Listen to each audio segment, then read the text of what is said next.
Welcome back to Truck Tech, everyone. This is a funny thing, but even with the number of viable players in heavy duty autonomous trucking shrinking, there are regulatory issues that need to be worked out for those that are still working on getting driverless trucks on U.S. highways.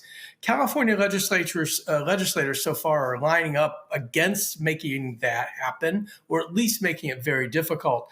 We'll be talking today with Jeff Farah, the executive director of the Autonomous Vehicle Industry Association. But first, we want to cover a few headlines. Hydrogen fueling stations are really expensive, like $15 million to $20 million each. But California is helping foot the bill with some grants, and Nikola is a big beneficiary. With Tuesday's awarding of $16.3 million, it brings to more than $58 million that the state's air quality districts are putting into 13 stations so far. And those are going to be branded as public filling stations under Nikola's Hyla brand, and investment partner Volterra, which signed on to back 50 stations financially at tune of about $1 billion, is, of course, part of the deal. Nikola, by the way, said today it has surpassed 200 orders for hydrogen-powered fuel cell trucks. Now, it will work with the customers individually to figure out how to, best meet their needs for fuel. They originally were going to do a package deal with maintenance and fuel and trucks, but they're looking now to be a little more flexible.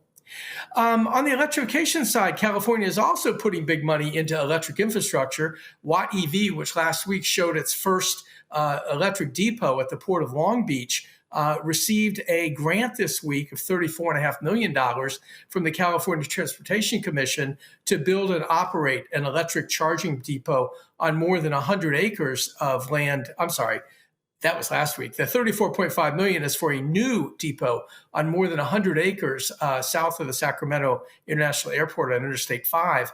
Watt EV also got $6.5 million from the Oregon Department of Environmental Quality to build a 6-acre EV charging depot in Salem, Oregon. So even though Watt has not put up a lot of money so far that we can tell, they're doing really well in the grant department.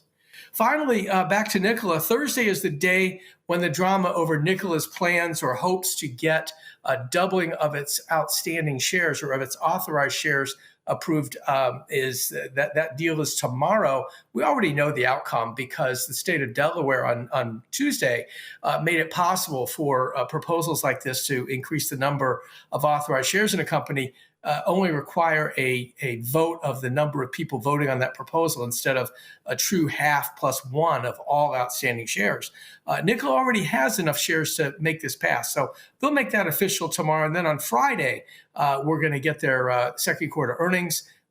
Might be a bit of a surprise there in terms of how much money they actually have in the books, because they've been doing some selling of assets in the quarter, including a lease back on its plant property in Arizona, and it sold its hydrogen hub also in Arizona, and it cashed out of a manufacturing joint venture in Europe with Iveco. So we'll be seeing those numbers on Friday. And of course, this is a pretty big week. So far, things are going well for Nikola.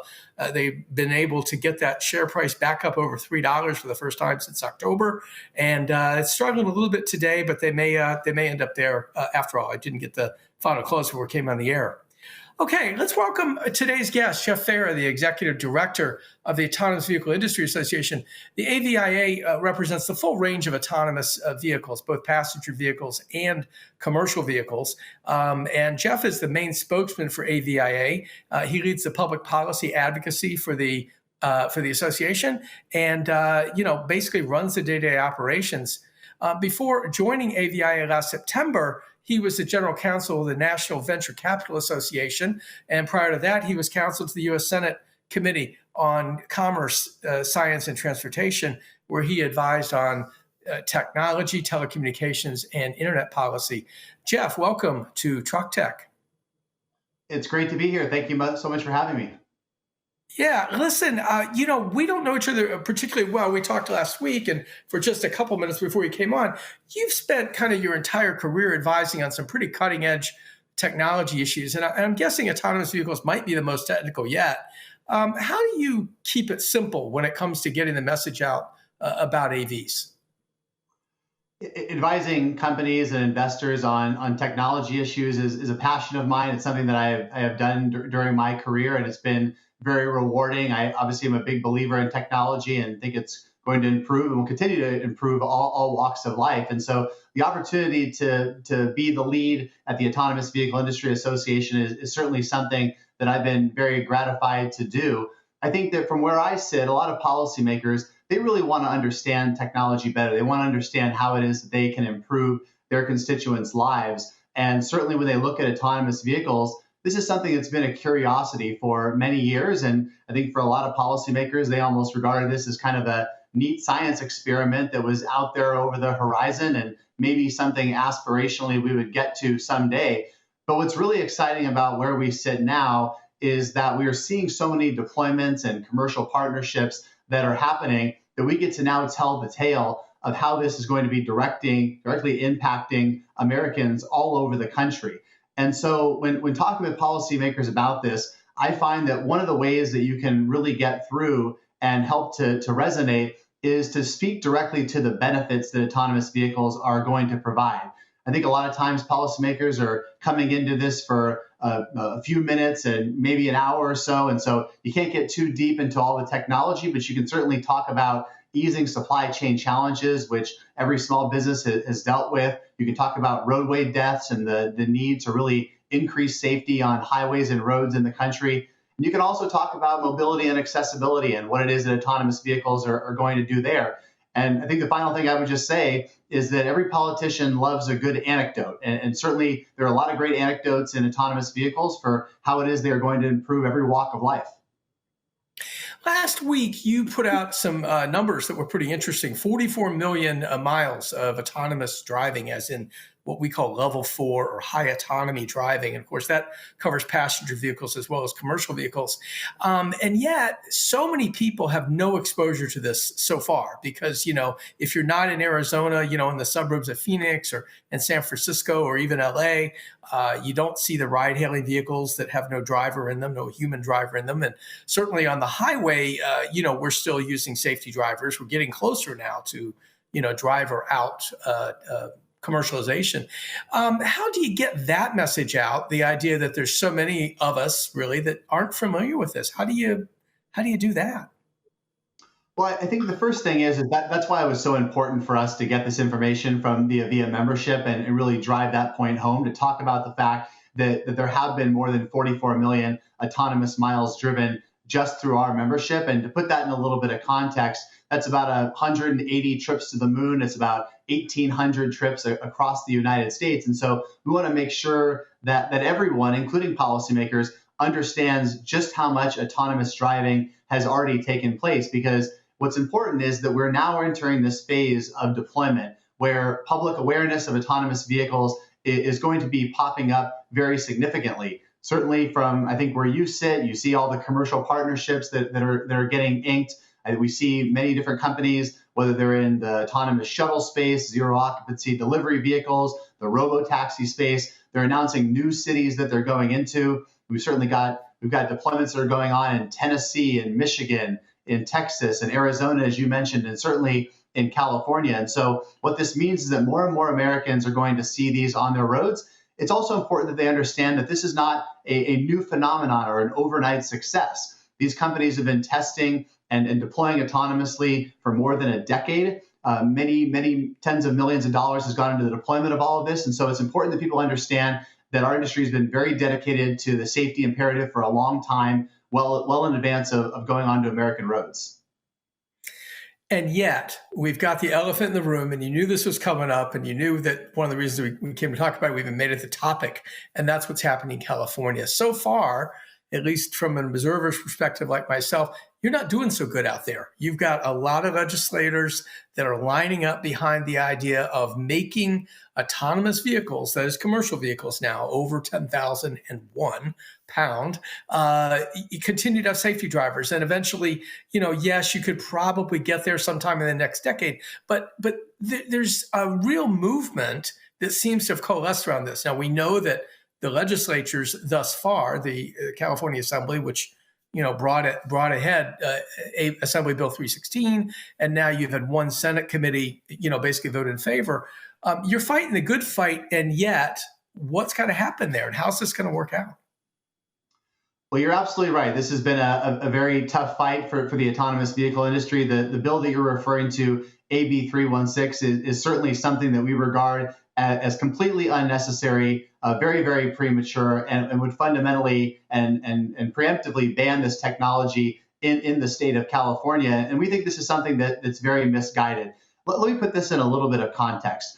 Folks know that in 2012, the California state legislature permitted autonomous vehicles to move forward in the state. They were a early advancer in this regard, and that required that the Department of Motor Vehicles put forward regulations. That was done on the light duty side, which is why you see deployments in cities like San Francisco and in Los Angeles today. But things took a very long time on the heavy duty side.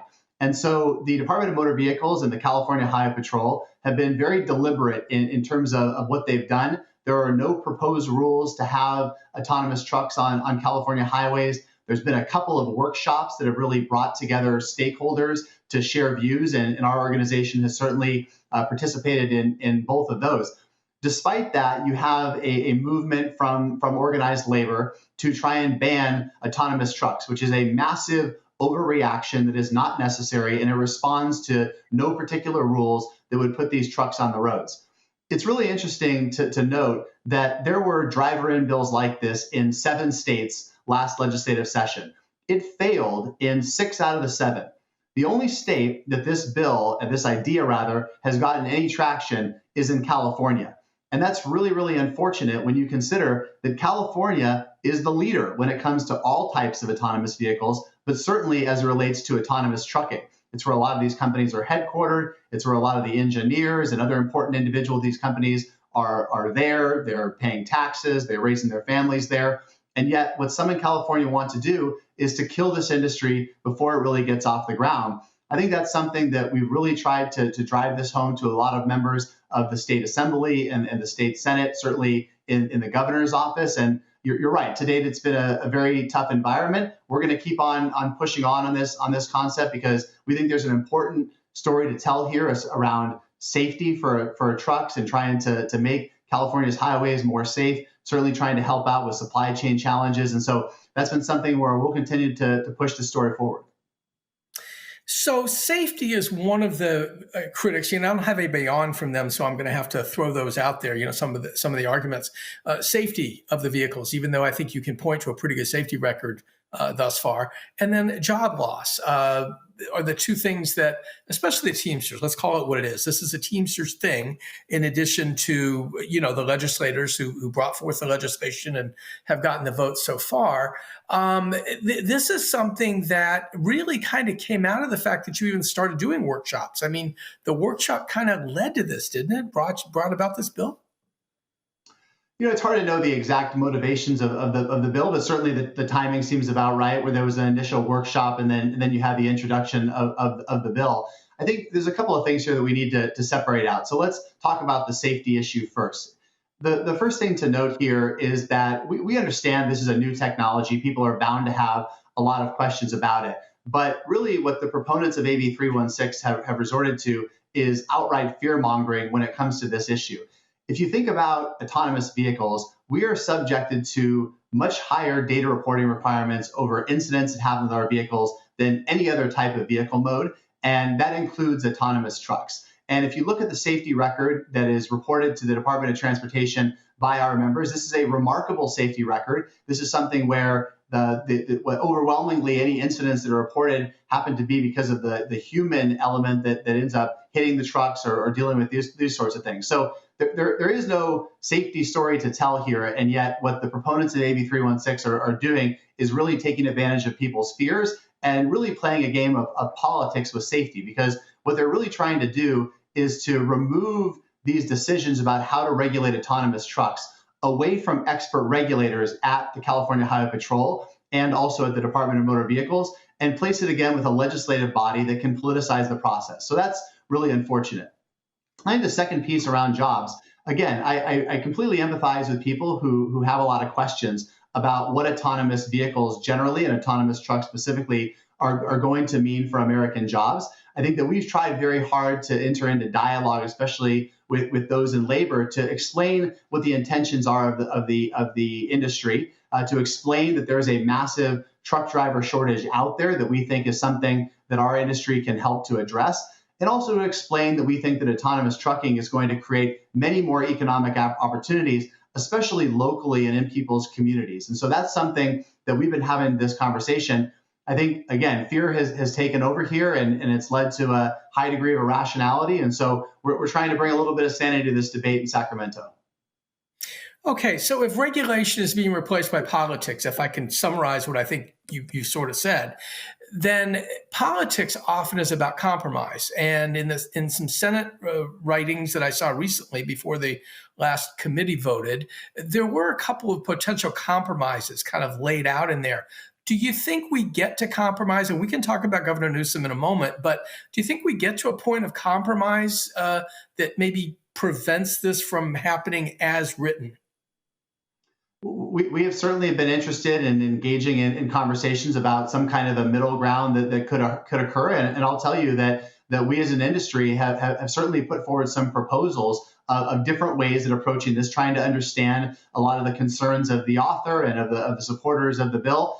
Those proposals have been completely rejected, which is very unfortunate because, as you say, in a healthy democracy, there ought to be a compromise that takes place, try and deal with this problem in a better way, especially when you talk about so many California jobs that are on the line when it comes to what it is that AB 316 is doing. And so we'll continue to hammer that home. We've certainly been in dialogue with the governor's team and trying to explain to them the economic benefit that autonomous trucking is going to put forward, and want to make sure that we continue to raise those throughout the legislative process.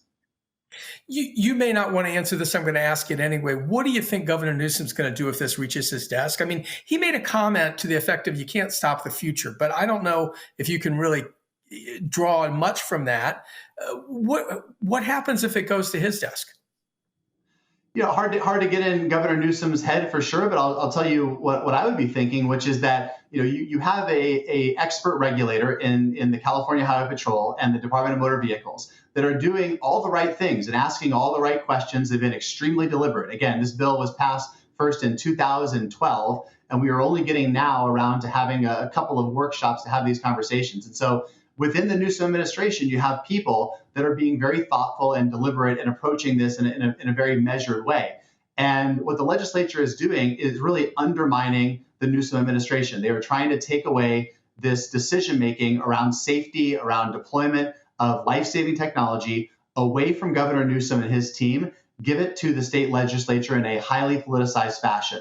And so I know if I were him, I would be quite offended that this is going on, and I would want to push back on that. And so certainly we encourage him to do just that. Okay, one last thing on this, and we're going to move on. And that is Governor Newsom has two main constituencies in California and maybe some aspirations to run for president, if not in 2024, maybe 2028. Technology and technology companies and labor are his two big ones. I think maybe you'd agree, maybe you wouldn't, but those would seem to be two major constituencies. One of them is going to be very unhappy if he ends up having to either sign or veto this legislation. Well, I think this gets to your point earlier about compromise and the nature of compromise. I think that there are elements that our industry has proposed to try and alleviate some of the concerns that the proponents of the bill claim that they have. This is something that we are willing to talk about this. We are willing to find a way to address this, but unfortunately, we've been stonewalled the entire time. And so I think that the governor is well situated to try and broker a compromise between those constituencies, as you say. Okay. All right. Well, I guess it's interesting that we were talking about jobs as part of this, and there was some a hearing in the House last week, in the U.S. House, about China and jobs, and especially in the AV space. Where did you guys enter into that discussion? Maybe you can quickly kind of bring us up to speed on what's happening there, because it does again get at jobs, and in this case, it would presumably be Chinese companies bringing technology here or something like that. Absolutely. So this hearing in the Energy and Commerce Committee, it followed a hearing that took place earlier this year that I was honored to be able to testify before the Energy and Commerce Committee on. And in the context of the hearing that I mentioned, this was something around China competitiveness and how it is the U.S. can lead on technology going forward. And so the hearing that you're referring to was really a follow-on to examine autonomous vehicle legislation and how it is that we can move forward on this piece. I think that members of Congress are really interested in finding out where it is China is vis-a-vis the United States as it relates to autonomous vehicle technology. And we've been very, very specific in saying that while we think the United States remains the global leader, we think the Chinese government is not that far behind. And certainly that country has taken a lot of interest in their country being a global leader on AV technology. And we don't think that the US government needs to be acting in the same way as the Chinese government, far from it. We have two very different systems. But at the same time, we need to figure out our own American style way of supporting this industry, making sure that we continue to lead with private sector growth, private sector capital off the sidelines, deployed into life-saving technology, regulatory clarity so that we can hit the ground running, get this technology out to more Americans. And so that's a message that resonates. Certainly you heard it during that hearing, and we were really pleased to be able to cheerlead that on and really lead as part of the hearing. Okay, so the Department of Transportation has weighed in at various stages, with autonomous thinking, I guess, guidelines. And yet we have a lot of states, as you pointed out, you didn't mention 42, and I hope that's the right number, but 42 states that have some form of autonomous testing in place. Is that the correct number, or is it a little higher now?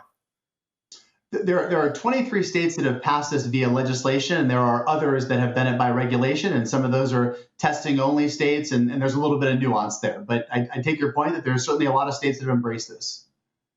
Okay, so what's it going to take, and over what timing do you think, to get sort of a 50-state? I realize Hawaii and some of these states in the north may not be the best choices for autonomous trucking, but what's it going to take to get a 50-state regulation so that you do not have, like we do right now with electrification and some of the other carbon issues, kind of a one federal policy? What's that going to take, and over what time? In many ways, we're always going to have the system where the states have a lot to say and the federal government's going to say. That's just our system of federalism, and certainly FMCSA under the Department of Transportation is going to be a key player. Congress has things that it needs to do, but the states have such a big role in terms of their roadways, licensing, insurance, liability, things like this, that they will continue to be very actively involved. I think what's really important is that both the federal government and the state governments need to respect the roles of each other and understand that there are domains that they need to operate into. I think that sometimes the tension occurs when one side is maybe stepping into the other. And so from our viewpoint, we need a couple of things. The first is that we need a federal policy framework. That means Congress enacting federal legislation that does some things that only Congress can do. And as part of that federal framework, you also need the Department of Transportation to be taking action on rulemaking through FFMCA and NHTSA. At the same time, you need more states to be embracing autonomy and passing a state framework that permits autonomous vehicles to be on their roads. As I said, 23 states have already done this. The great news from an autonomous trucking perspective is that you've got this incredible ban that starts over in Arizona and ends in Georgia and Florida. So you have this great network of states that have really stepped forward and said that autonomous trucking is going to be the future of transportation in their states. A lot of these states are beginning to talk with each other, share best practices, understand how it is that they can benefit from a lot of the economic activity that's ongoing. And so at Avia, we'll continue to do the work to see if we can add more states to that map. And that's really the future of how it is that we lay this all out in this country. And just to revisit it, is there a state more important to add to that group than California? I mean, with the amount of economic heft that they carry, it seems like you really need that one as much as you might need Mississippi and I don't know if Mississippi's in or not, but you know what I'm saying? I mean, it seems like you really need this one. Well, I think it's very important, and especially when you consider that a lot of nearby states have really embraced autonomous trucking, states like Arizona and New Mexico and Nevada. Also consider the fact that the Port of Los Angeles and Long Beach, near where I grew up, it's lost a little bit of its luster over time. A lot of the economic activity has moved to the east. Other states and ports have really stepped in to try and challenge them in many ways. And so this is really a chance for California to avoid a self-inflicted wound by trying to pass AB 316. This is something where they really need to understand that they are not alone. They are not as dominant, perhaps, as they used to be. Other states see the opportunity here. Their ports want to have this activity. Their networks want to be a part of it. And so we're hopeful that California comes to its senses and ultimately rejects this bill. All right. Well, Jeff, thank you so much. You really had kind of a free reign here, and you took advantage of it, which is great to get this across. Thank you so much for joining us today, and wish you all the best. We'll be watching, believe me. Thank you so much. We're honored to do it. Okay. All right, folks. Next week, we will be back with another episode. Looks like Mike Roth from the North American Council for Freight Efficiency will be our guest, as well as someone from his Run on Less Electric Depot program, which is coming up here in September. So hope to see you then.